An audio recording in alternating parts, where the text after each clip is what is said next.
Does size matter, or is it just how you use it that really counts? Hello Shutterbuggers, I am Blunty, this is Digidirect TV, and welcome to this week's diminutive episode.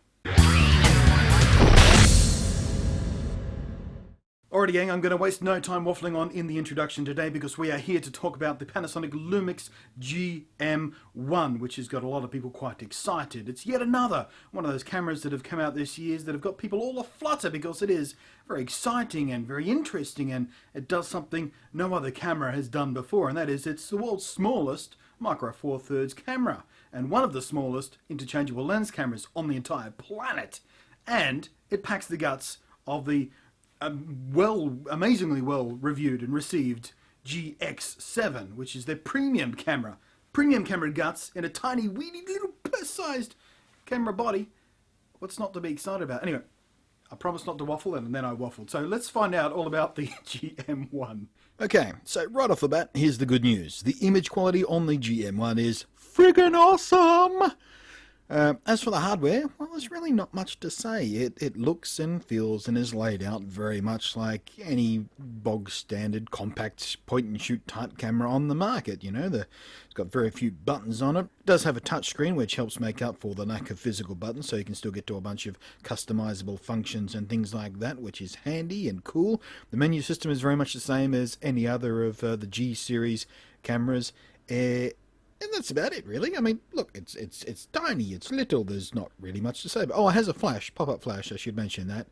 And unsurprisingly, seeing as it shares the same image sensor and image processing chip that the GX7 has inside it, and we already saw in my review of that camera what a powerhouse it was, well, you can think of the GM1 as a minimalist GX7 in almost every way. It's stripped back as far as it can be stripped back. It's almost bizarrely tiny, and the only real issue that miniaturization creates is the fact that there's so little to grip onto that it's kind of easy to accidentally touch the corner of the touchscreen and zap your focus point right into that corner. I did this a lot, and it's very annoying, but it's also reasonably easy to deal with either by disabling the touchscreen or developing a habit of being just a bit more careful where your thumb goes. Not a deal breaker, just something to be aware of if you have big hands like I do. That said, I suspect the statistically slimmer hands of most women won't hit this issue nearly as much as I did, and I also suspect that this purse-friendly package will wind up in more women's hands than men's. I'm not saying it's a girly camera, I'm just saying that it seems ideal for women to carry around in their purses, don't you think? And that's not sexist, is it? I'm not getting myself in trouble, am I? Anyway, the new kit lens is, and this caught me by surprise, one of the best stock kit lenses I've come across. It's amazingly sharp, not just for a kit lens, but for a collapsible lens, and by the standards of most any zoom lens. It does feel very, very light, and it does feel a little bit plasticky, to be honest with you, but I think the results speak for themselves. It does have a rather unpleasant flare characteristic, flaring blobs of both green and blue, but it's uncommon to see this except when you've got the sun right in your frame, so it's not the biggest problem possible. The focusing is snappy and accurate. In decent light it locks on quickly with minimal fuss, and as we've seen, the detail resolved is just lovely. Colour, contrast, dynamic range all fall precisely where I expected them to, given the GX7's guts living within, and I'm just as happy with those aspects in this diminutive critter as I was on its bigger brother. And the same goes for the low light performance. Even with the stock standard comparatively slow apertures of the kit lens, shooting in the evenings yielded some very good results. And you can pretty happily shoot right through up to ISO 3200 with quite clean results. At 6400 noise becomes apparent, but it's fairly well controlled. Past that, and a reasonably monochromatic but very digital noise starts breaking in a bit more aggressively. Video mode is a slightly different beast than on the GX7. Here, the nearly impossibly small body makes dissipating sensor heat more difficult, and that means we can't work the sensor quite as hard without causing issues, and all that means that we're more limited in the video options. There's no 60p 1080p video here, I'm afraid, but we still do get 24 and 25 frames per second options under 1080p, so there's still a lot of wonderful practicality to be found here. And as you can see for yourself, the results are hardly anything to sneeze at. It's a bit of a pocket powerhouse for video shooters looking for a very subtle camera body or a compact companion to mix in with their GX7 or GH3 video work.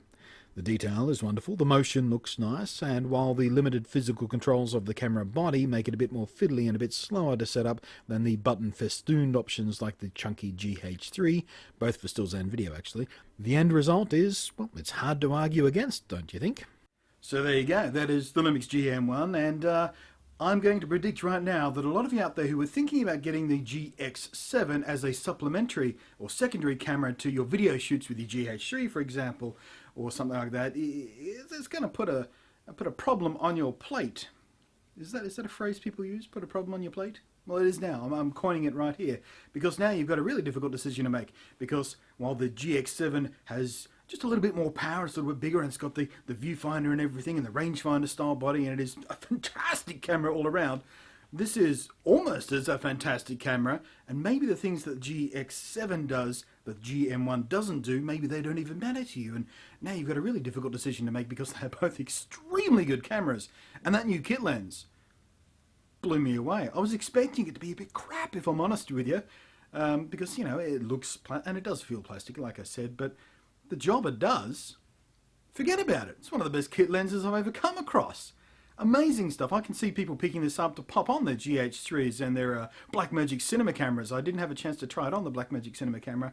My review time with those two things didn't quite overlap properly enough. But yeah, it's except for the lack of a focus ring. It doesn't have a manual focus ring on it, which could be a problem, I suppose. But aside from that, it's making me... you know, a product is surprisingly good when I run out of actual words to say about it, instead just revert to a 3-year-old giggling himself silly at fart sounds. It's just... Anyway, that is your lot for this week's DigiDirect TV. Thank you for joining us.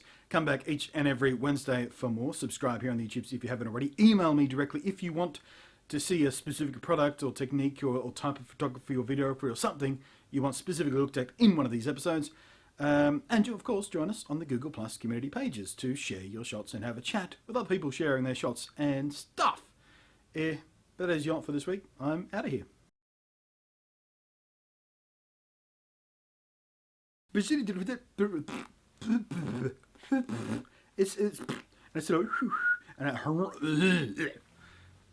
Words.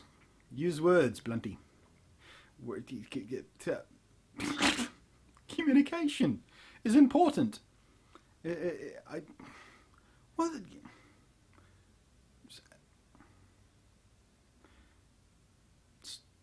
Something has gone wrong in my brain because I'm not putting this on for comedic effect.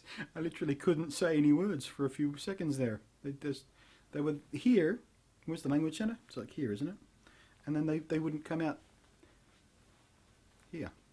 Happens sometimes. I should really start working with a teleprompter, but then again, I think that would break up some of my flow and natural